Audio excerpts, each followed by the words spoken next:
වස්තු පොඩ්ඩක් එන්නකෝ. මේ පොඩි වැඩක් තියෙනවා පොඩ්ඩක් එන්නකෝ.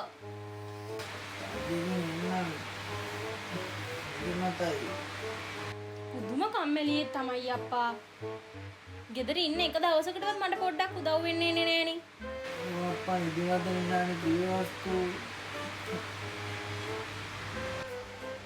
ඇයිද? ආයිත් හිතේ දෙන දේවල් කියනනේ බයිනවනේ. හිතේ දෙන දේවල් අහගන්න නැතුව ඉඳ තිබුණානේ මං කියපු වෙලාවේ ආවනම්.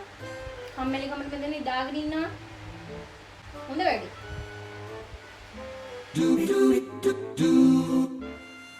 වස්තු තුවාල පොඩ්ඩක් ගේන්නකෝ. මොන මල කරදරයක්ද අප්පා?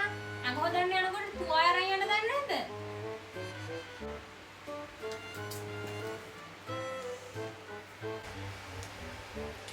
වස්තු මේ පැටිය පනින්නේ මම වැරද්දක් කරා වගේ. තුවාල ගේන්න කියලානේ කිව්වේ වස්තු. ඇයි බනින්නේ?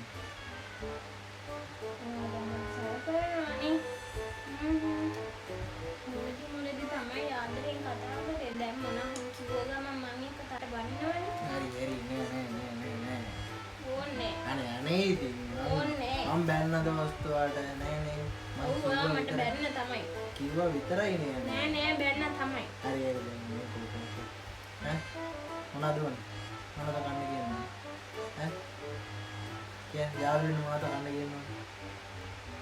අද මම දවල්ට උයන්නේ. කඩින් කෑම කරන්නේ. කඩින් අරන් එන්න දෙනවා.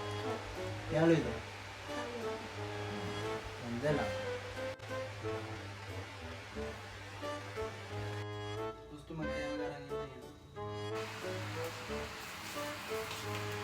යාළුවෙ නේද?